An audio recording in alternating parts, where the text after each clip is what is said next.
ईशोपनिषद या जिसे ईशावास्योपनिषद कहते हैं, उसकी सीरीज में आज जो तीसरा मंत्र लेंगे, असूर्या नामते लोका अंधेन तमसावृताः तां ते प्रेत्याभिगच्छन्ति ये चात्महनो जनः। जो कोई आत्महन सेल्फ किलर या सेल्फ डिस्ट्रॉयर होते हैं, वो प्रेत्य मरने के बाद ऐसे जगह पर जाते हैं, अर्थात ऐसी स्टेट को प्राप्त करते हैं जो अंधेन तमसा वृता, ब्लाइंड डार्कनेस से घिरा हुआ हो। असूर्या जहां किसी भी तरह का कोई प्रकाश या लाइट नहीं होता है। जो कोई आत्महन है, सेल्फ किलर है। सेल्फ किलर से सुइसाइड करने वाला नहीं, सुइसाइड एक अलग चीज है। सुइसाइड कौन करता है? जो कायर होता है, जो टिमिड होता है। वैसे तो हमारे धर्मशास्त्रों में आता है, जितने सारे पाप होते हैं, पापों की जो हायरार्की है, उसमें सबसे बड़ा पापिया सिनर होता है जो सुइसाइड करता है, मतलब खुद को मारता है। सेकंड आता है जो अबॉर्शन, मतलब जो भ्रूण को हत्या करता है, मतलब पेट में पलने वाले बच्चे को। ऐसे उसकी अपनी कैटेगरीज है, हम उसकी चर्चा नहीं कर रहे हैं। उपनिषद को इस ईशोपनिषद में उस सेंस में नहीं है। आत्महनो जना, जो सेल्फ को डिस्ट्रॉय करता है, इसकी अपोजिट वर्ड जो होगा द सेल्फ नोअर। जो दुनिया में दो तरह के लोग होते हैं उपनिषद की लैंग्वेज में। Those who are self knowers, जो खुद को जानते हैं, खुद को समझते हैं, सेल्फ नोअर। और दूसरा सेल्फ डिस्ट्रॉयर, मतलब जो खुद को ठीक ठीक नहीं जानते हैं, अपने आप को ठीक ठीक नहीं समझते हैं, डायरेक्टली इनडायरेक्टली नोइंगली अननोइंगली वो अपनी ही बर्बादी करते हैं। उन्हीं के बारे में बात होती है आत्महनो जना। तो जिन लोगों ने खुद को अभी तक ठीक ठीक जाना नहीं, मतलब वो धीरे धीरे अपनी बर्बादी कर रहे हैं। इसका सिंपल सेंस है।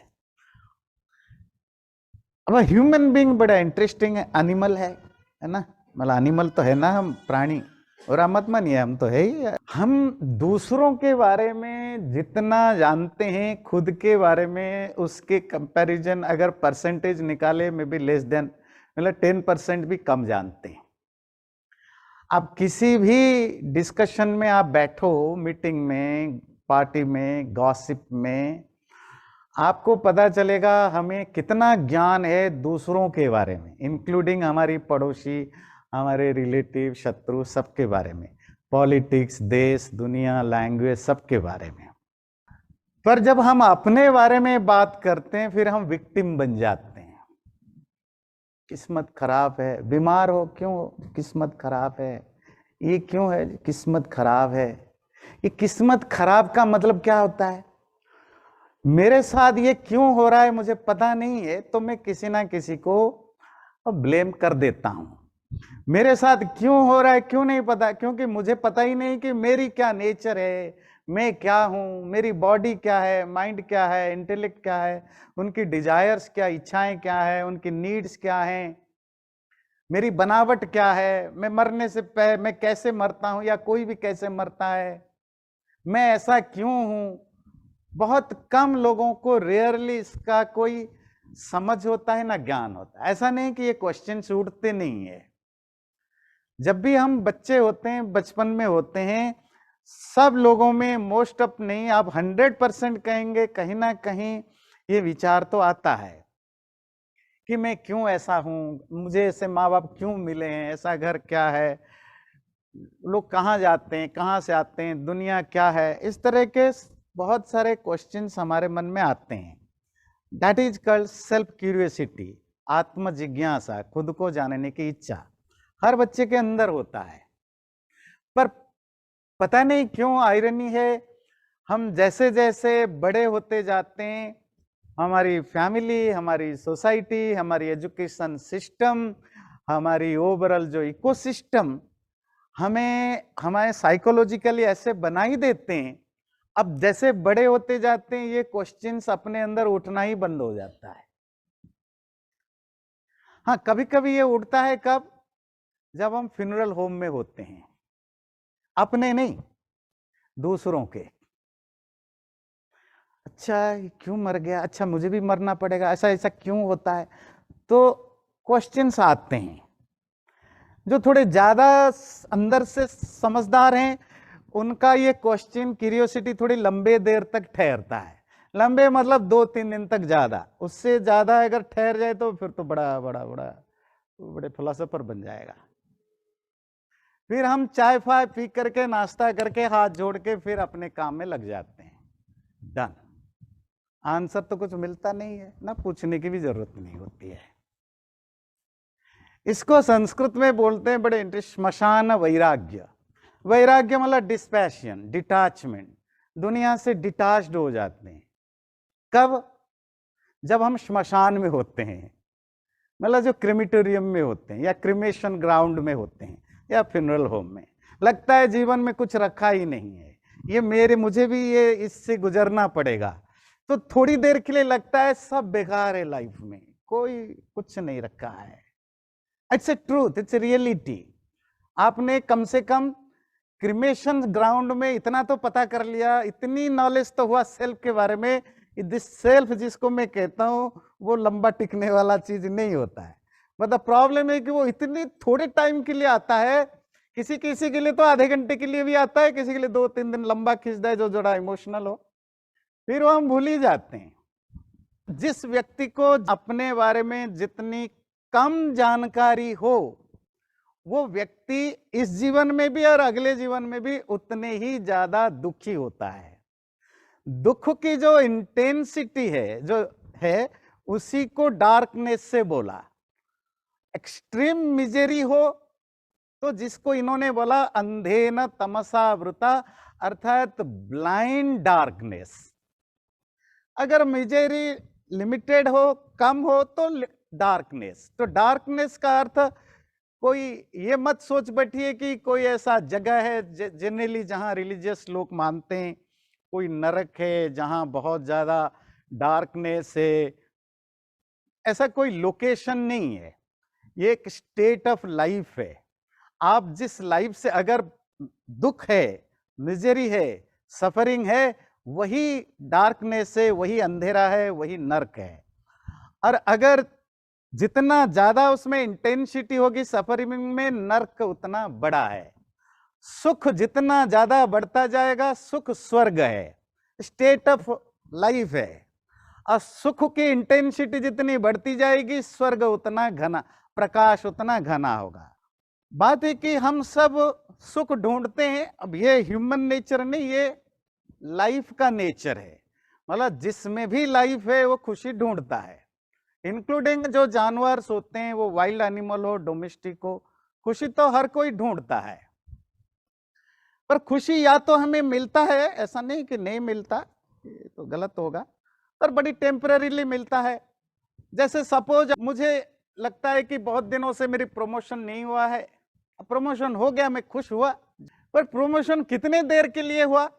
जब मुझे वो न्यूज पता चला उस समय, और उसके बाद जब तक मैंने वो पोस्ट ज्वाइन किया, उसके 2-4-1 हफ्ते के बाद तक खुशी धीरे धीरे कम होती जाती है। उसके बाद बिल्कुल जीरो हो जाता है। जीरो क्यों हो जाता है? क्योंकि नेक्स्ट एक्सपेक्टेशन इन बिटवीन आ चुका होता है कि जिस पोस्ट आया, अब नेक्स्ट पोस्ट नहीं है मेरे पास। फिर हम दूसरे को देखते रहते हैं। इसी तरह वो फाइनेंशियली हो, सोशियली हो, पावर हो, पोस्ट हो, जिसमें हम इन चीजों में खुशी ढूंढते हैं। और अगर सचमुच इन सब चीजों में खुशी मिलती, तो जो देश के प्राइम मिनिस्टर या प्रेसिडेंट्स होते हैं, वो सबसे ज्यादा खुश होना चाहिए। पर सबसे ज्यादा दुनिया में मैनिपुलेट कौन करता है? ये पॉलिटिकल लीडर्स करते हैं। उनको तो शांत हो जाना चाहिए, हो गया जो अचीव हो गया, and I am happy satisfied. वो सारे दुनिया का किसी भी देश का प्राइम मिनिस्टर हो, प्रेसिडेंट हो, वो सबसे ज्यादा मैनिपुलेटिव होता है। ये मत सोचिए कि ये अच्छा, मतलब जिसको हम बहुत अच्छा प्रेसिडेंट या प्राइम मिनिस्टर बोलते हैं ना, मतलब वही कि उसमें थोड़ा मैनिपुलेशन का लेवल रिलेटिवली कम है, बस दैट्स इट। क्योंकि बिना मैनिपुलेट किए आप पॉलिटिशियन बन ही नहीं सकते। कभी कभी हम क्या करते हैं, सक्सेस और जो हैप्पीनेस उसको एक समझ बैठते हैं, और उसका रिजल्ट होता है ज्यादातर लोग लाइफ में सक्सेस के लिए जो एफर्ट्स करते हैं, और करते करते करते कहीं उनकी खुशी गायब हो जाती है। आप अलेक्जेंडर से पूछते, अलेक्जेंडर द ग्रेट, वो ग्रेट क्यों है? क्योंकि उन्होंने पूरी दुनिया को जीतने की कोशिश की और ऑलमोस्ट जीता।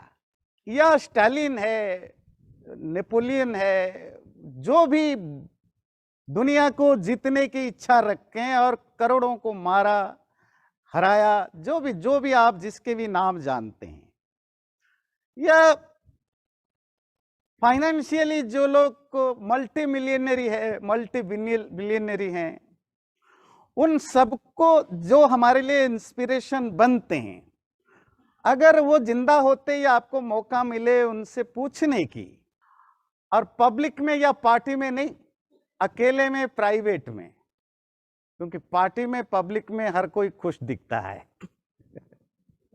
जब आप उनकी लाइफ में झांकते हैं, और अगर आपको मौका मिले प्राइवेटली उनकी लाइफ में झांकने की, आप देखेंगे कितना दुख, दर्द, परेशानियों से गुजरते हैं। तो जो सक्सेसफुल लोग हैं उनसे भी आप पूछें, क्या आप खुश हैं? आंसर जो कुछ भी मिलेगा वो आपको ज्यादा पजल्ड करेगा, इंस्टेड ऑफ कि आपको कोई क्लियर आइडिया हो। क्योंकि हम सक्सेस के साथ खुशी को, स्वर्ग या नर्क, मतलब दुख या सुख को ढूंढने लगते हैं, तो इसीलिए प्रॉब्लम होता है। तो खुशी की राज क्या है, इस मंत्र को आप अपोजिट कर लीजिए, उसको उल्टा कर लीजिए, मिलेगा। जो लोग खुद को हत्या करते हैं, सेल्फ डिस्ट्रॉयर हैं, वो नरक में जाते हैं, अर्थात दुखी होते हैं। इसको उल्टा कर लीजिए, जो लोग सेल्फ को जानते हैं, सेल्फ नोअर हैं, वो स्वर्ग या खुशी को प्राप्त करते हैं। अर्थ क्या हुआ?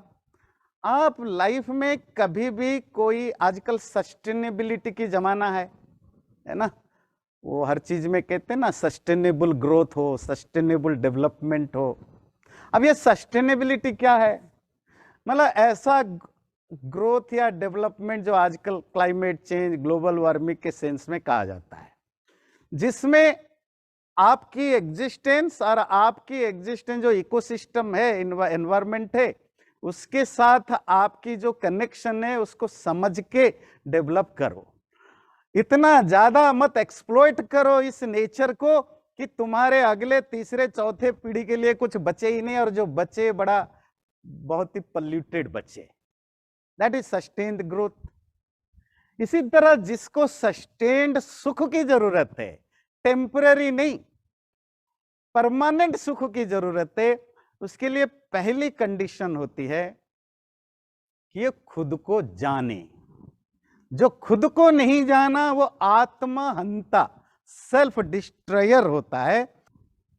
और कोई भी व्यक्ति दुनिया में जो खुद को ठीक ठीक नहीं जानता, अपनी आइडेंटिटी को प्रॉपरली नहीं जानता, वो कभी भी खुश हो ही नहीं सकता। और इसका सबसे बड़ा एग्जाम्पल तो एनआरआई है। एनआरआई समझते हैं?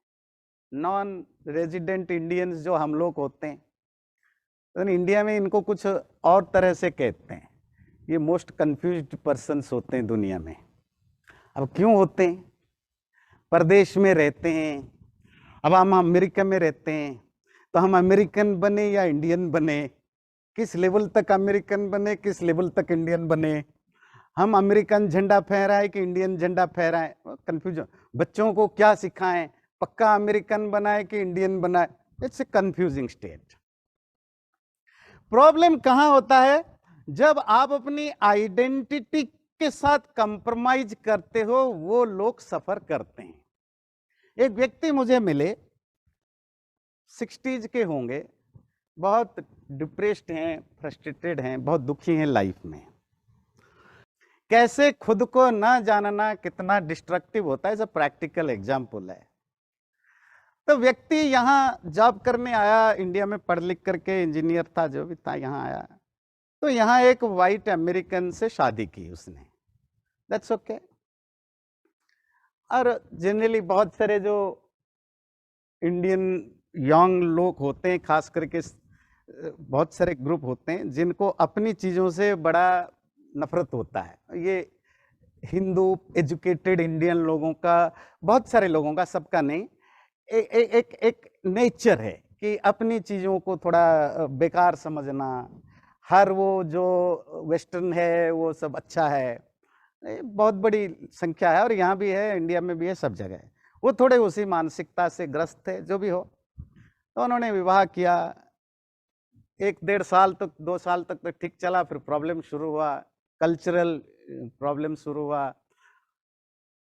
पर जब बच्चे पैदा हुए और बच्चे बड़े होने लगे, तो जो लेडी थी, वो जो उनकी वाइफ थी, वो उनको चर्च लेकर के जाने लगी, उनको जो भी अपना क्रिश्चियन एजुकेशन सिखाने लगा।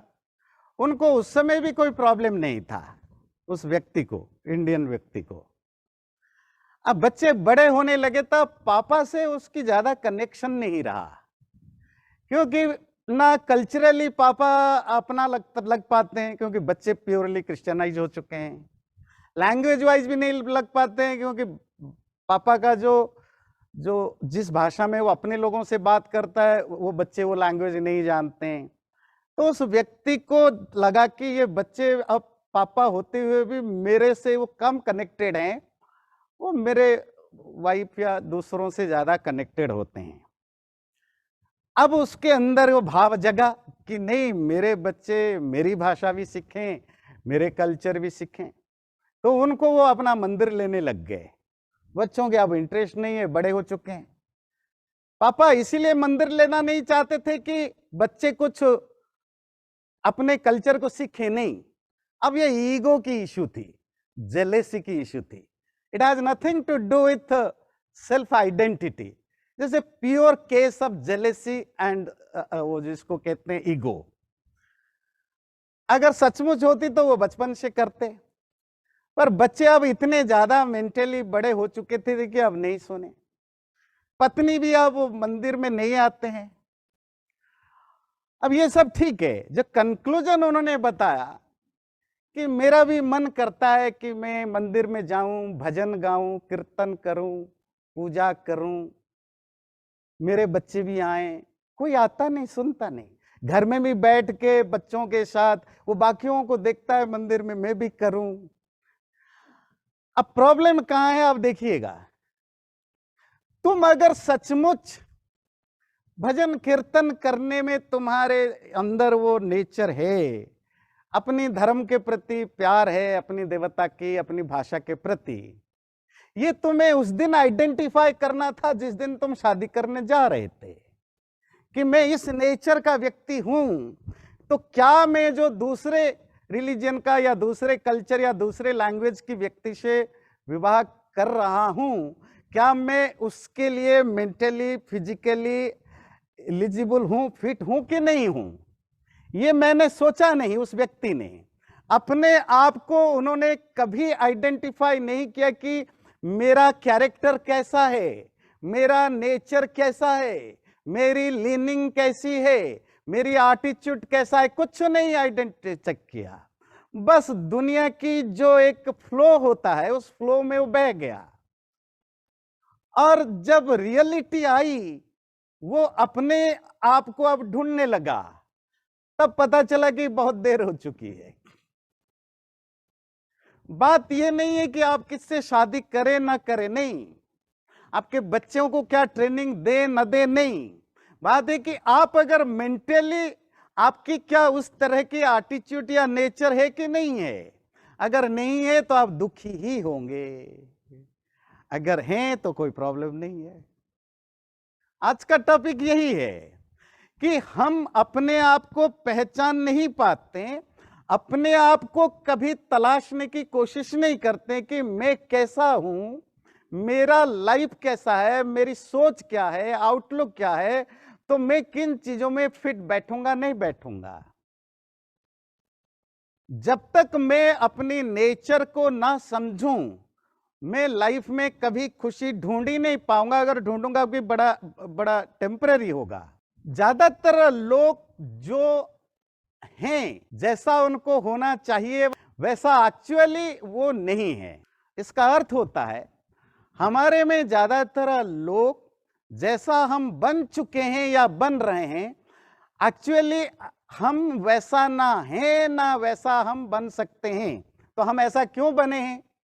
कॉपी कैट बन के। हम पूरी लाइफ में दूसरों को नकल करके बनते हैं। खास करके हमारे टीनेजर बच्चों को देखिए, फिर धीरे धीरे वो परमानेंट हो जाता है। हमारे कपड़े हम अपनी खुशी से, अपनी मर्जी से, अपने एंजॉयमेंट के लिए नहीं पहनते हैं।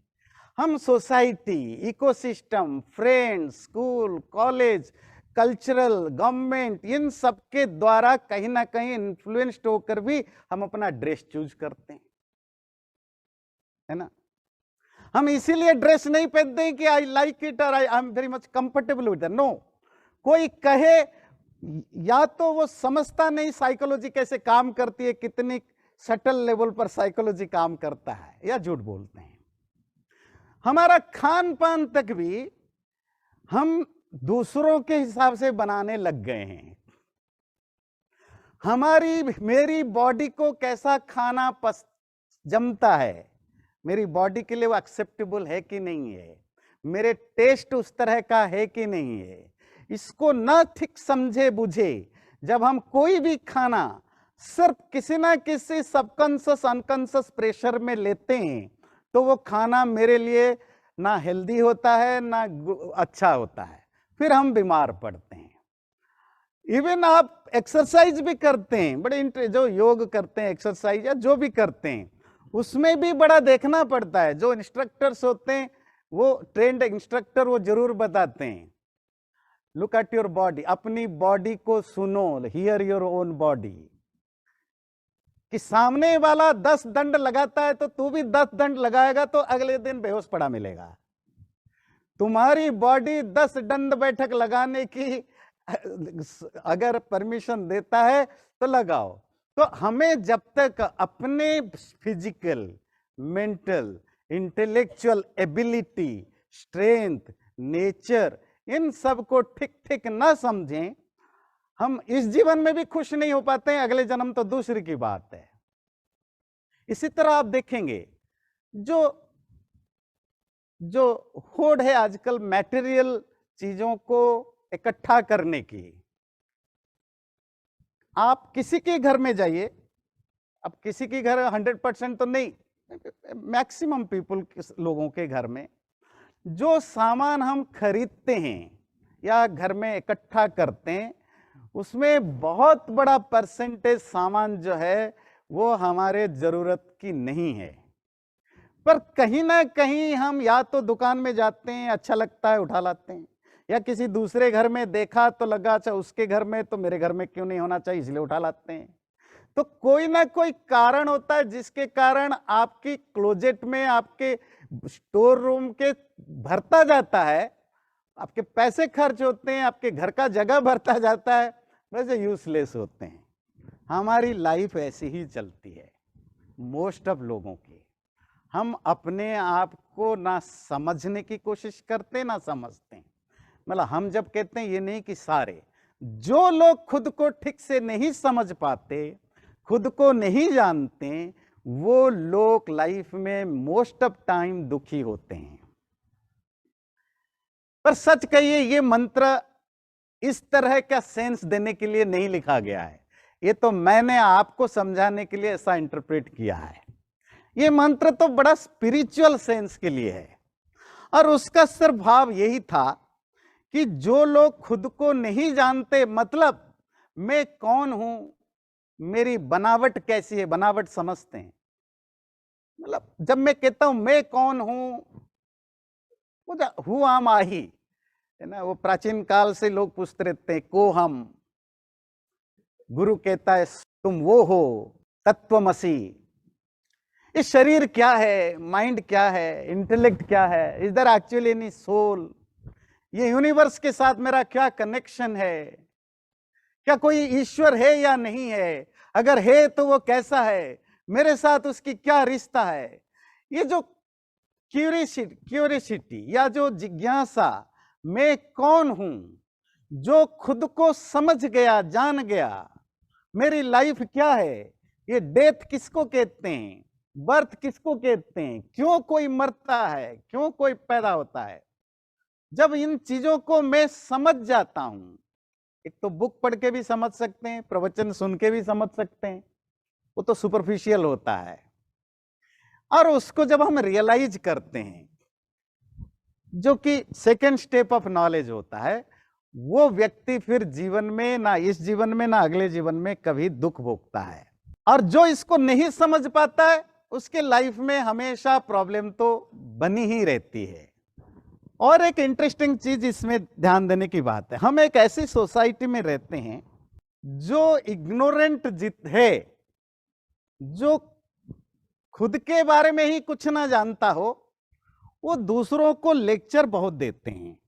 आप दोस्त के साथ बैठे हो, बोला मुझे खांसी हो रही है, वो फट से आपको 5 दवाइयां बता देगा। आप किसी के साथ अनजान व्यक्ति में प्लेन में बैठे हो, बस में बैठे हो, आपने बता दिया कि मेरी पत्नी के साथ झगड़े हैं, तो आपको 10 तरीके बता देगा फिक्स करने का। उसको पूछो, उसके साथ, उसकी पत्नी के साथ और ज्यादा फाइटिंग है। तो प्रॉब्लम है कि इग्नोरेंट पीपल सबसे ज्यादा दूसरों को लेक्चर देते हैं। ये हर फील्ड में होता है, ऐसा नहीं कि कोई स्पिरिचुअली है, वो कोई बीमार पड़ा हो, मेडिसिन से रिलेटेड हो, फाइनेंस से रिलेटेड हो, सोसाइटी से रिलेटेड हो, रिलेशनशिप, किसी भी फील्ड में हर व्यक्ति ज्ञानी बनता है। और अज्ञानी व्यक्ति जब ज्ञानी बनता है, वो ज्यादा खतरनाक होता है। वो उससे पूरी की पूरी सोसाइटी अज्ञान, इग्नोरेंट बन जाता है। और हम सब ऐसी दुनिया में जीते हैं जहां हम अपनी कमियों को छुपाने के लिए हम एक्सपर्ट का रोल, एडवाइजर का रोल निभाते हैं दूसरों को ज्ञान देने के लिए। और उससे सही ज्ञान तो कभी मिलता नहीं है। बिल्कुल वैसे ही जैसे कोई शराब पीने वाला व्यक्ति जो नहीं पीता, उसकी मजाक उड़ाता है और उसको वो कारण बताता है ना पीने से क्या क्या नुकसान होता है, पीने से क्या क्या फायदा होता है। बेचारा ना पीने वाला व्यक्ति ये बता नहीं पाता, या पीने वाला सुनने को तैयार नहीं कि शराब पीने से भी नुकसान होता है। क्योंकि वो पीता है, इसीलिए उसको लगता है हर किसी को पीना चाहिए, नहीं तो अपनी गिल्ट फीलिंग को वो छुपाएगा कहां। अपनी बुराइयों को हम छुपाने के लिए उस बुराई को ग्लोरीफाई करते हैं। हम एक ऐसी सोसाइटी में रहते हैं जहां हर वो गलत काम हम करते हैं, उसको ठीक करना तो दूर है, आइडेंटिफाई करना दूर है, उल्टा हम उसको कहीं मेरे अंदर वो गिल्ट फीलिंग ना पैदा हो जाए, हम दूसरों को उसको अडॉप्ट करने के लिए कोशिश करते हैं। इसीलिए ये जो सेल्फ इग्नोरेंस होता है, ये सिर्फ मुझे ही नर्क में नहीं डालता, नर्क मतलब दुख, ये दूसरों को भी दुख नर्क में डालने की कोशिश करता है। कोई भी व्यक्ति जो बुरा काम करता है, वो कितना भी बुरा, वो टेररिस्ट हो, वो किलर हो, माफिया हो, कोई भी हो, आपको हमें लगता होगा कि ये बुरा काम करता है, पर उसको कभी नहीं लगता।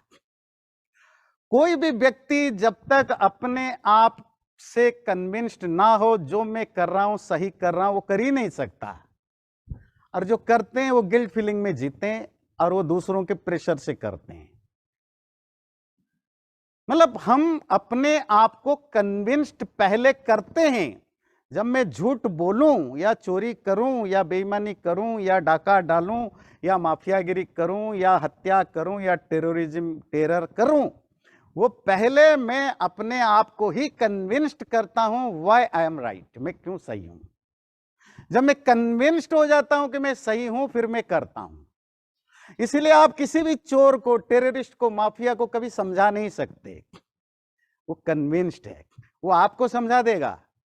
कभी आपने रिस्क लिया, बैठ गए उसको समझाने के लिए, पता चला रूम में तो गए किसी चोर को समझाने के लिए, पर जब बाहर निकले आप ही चोर बन के निकल गए। और ये पूरी चांस है समझाने वाला इन्फ्लुएंस्ड होकर आ जाए, क्यों? वो पूरी कन्विंस्ड है, और वो व्यक्ति आपको कन्विंस करा सकता है। इसीलिए जो इग्नोरेंट होते हैं, अब इग्नोरेंट तो होना अलग बात है, इग्नोरेंस ऑफ सेल्फ इग्नोरेंस, मैं नहीं जानता हूं खुद को या किसी को, इस बात का अगर ज्ञान नहीं है तो वो ज्यादा डेंजरियस होता है। Always remember, ignorance is not a bad thing, what is bad is ignorance of ignorance. That's the most dangerous thing. मैं नहीं जानता हूं, इस बात का ज्ञान ना होना सबसे खतरनाक होता है। और हम सब किसी ना किसी मामले में इग्नोरेंट है, अपने इग्नोरेंस के बारे में। दैट्स हाउ हमारे लाइफ में प्रॉब्लम होता है। मंत्र इसीलिए कहता है, असूर्या नामते लोका अंधेन तमसा वृता। जो लोग खुद की हत्या करने वाले होते हैं, हत्या मतलब जो खुद को नहीं जानते हैं, वो हमेशा गहरे अंधेरे में गिरते हैं।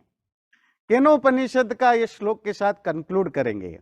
इह चेदवेदी दथ सत्यमस्ति न चेदिहा वेदिन महति विनष्टि भूतेषु भूतेषु विचित्य धीराः प्रेत्यास्मल्लोकादमृता भवन्ति। ऋषि की ये वार्निंग समझ लीजिए कि जानना है तो यही जानो, इसी लाइफ में जानो, अगले लाइफ के लिए, अगले टाइम के लिए मत छोड़ो।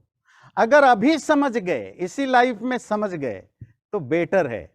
ये बिल्कुल स्ट्रेट थ्रेटनिंग टाइप का होता है ना, मेरी बात मान लो नहीं तो फिर देख लेंगे, बिल्कुल इसी टाइप की थ्रेटनिंग लैंग्वेज है उपनिषद की। इसमें अगर तुमने इसी जीवन में, इसी लाइफ में समझ गया तो समझ गया। किसको समझ गया? खुद को। दूसरों को समझने की जरूरत ही नहीं है, खुद को समझ जाओ, दुनिया अपने आप ठीक हो जाएगी। जिसने खुद को समझ लिया और इसी लाइफ में समझ लिया तो बेटर है। ना चेत अगर नहीं समझ पाया तो बड़ी बर्बादी होगी। वो बर्बादी इस जीवन में भी दुखी रहेंगे ही रहेंगे, अगले जीवन भी आपका वैसे ही बनेगा। तो इसीलिए जो ज्ञानी लोग हैं, विद्वान लोग हैं, जो एनलाइटेंड है, वो दुनिया को, हर चीज को बारीकी से देख देख करके अमृत हो जाते हैं। चैनल को सब्सक्राइब जरूर करें और वीडियो अच्छा लगे लाइक भी जरूर करें।